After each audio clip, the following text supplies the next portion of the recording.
Welcome back to Search South Africa. I'm Nikki Nice as always, and today I'm behind the camera because we've been testing the Isuzu MUX, and we've had this car on test sometime last year. But the difference is this is like the facelifted model, so they say, and this is not the top of the range Onyx. This is the LSE, and I'm here to tell you today that this is the one to go for and not the top of the range, and here's why. So from the exterior look of the vehicle, firstly, this car looks exactly like the Onyx from the exterior. The only thing that you would tell that this is different from the Onyx is that this doesn't get the 20-inch alloy wheels, diamond cut wheels that the Onyx gets. It gets these normal ones. And honestly, looking at how this car looks right now and how in the specific color and how beautiful it looks, I honestly don't think you need the bigger wheels. It's cool to have the bigger wheels. It's nice. It's nice, it's for the Onyx, but honestly, do you really need the bigger wheels? And it's a question that I've been asking myself, and honestly, I don't think so. Because looking at the side profile of this vehicle, this car looks good. I won't say amazing, but looks good. Obviously, it looks better with the bigger wheels, but honestly, for someone that's buying this car is perfectly equipped. So now, when you move to the rear end of the vehicle, honestly, literally looks like an Onyx. There's honestly no difference.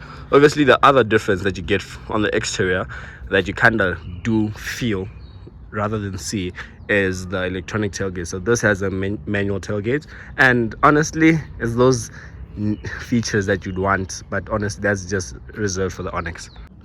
So being a slight change into the model variant of this Isuzu MUX, what they introduced is this LSE model, the one they're currently testing. And I am not too sure because I don't remember carefully when I had the Onyx on test, but I noticed it with this one and I had it on test. You get these lovely, here by the grill, as you can see, it's this bronze finish or gold finish. And honestly, I actually do like this. It looks good.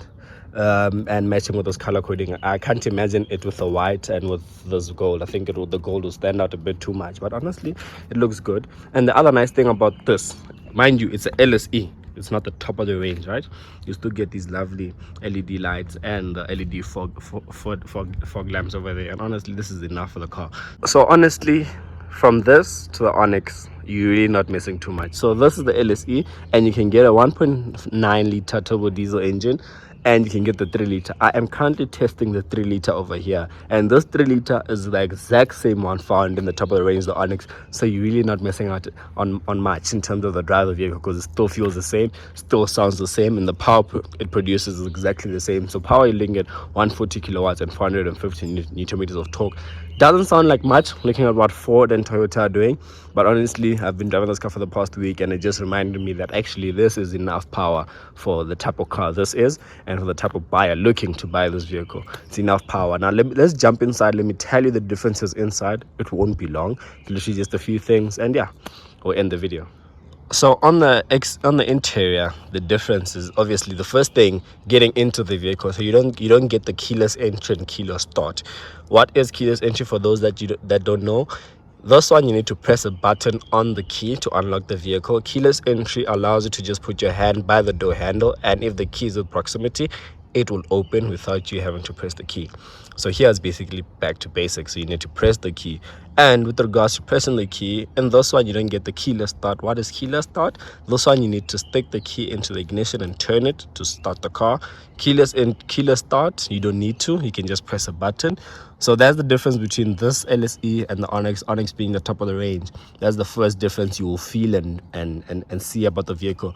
The other difference goes into the center infotainment system. The center infotainment system is slightly smaller than in the Onyx. You can see right now on the overplay video, I'm showing you guys that there's the black surrounding around the screen, and with the Onyx it's the full screen, not the smaller one that you guys are currently seeing. That's the first thing. The instrument cluster is the exact same thing that you're seeing on the Onyx that you'll find here on the LSE.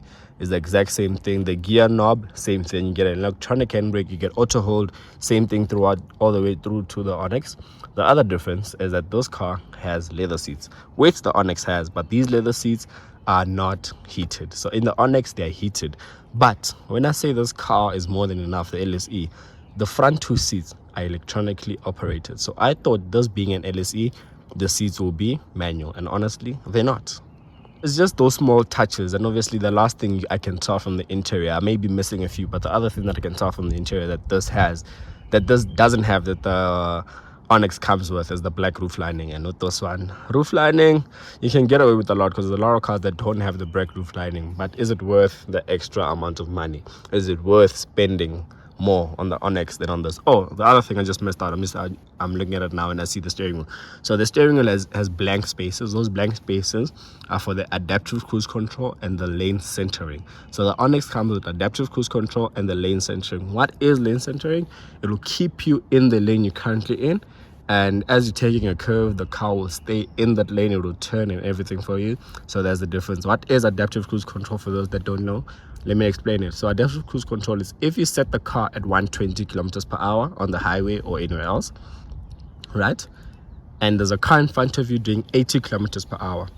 Once the car senses that the car in front of you is driving slower, the car will reduce its speed automatically until the car gets out of the way. Once the car's out of the way, it'll go back to the speed you had set it on without you having to intervene. So that is adaptive cruise control. But I've told you everything you need to know about this vehicle.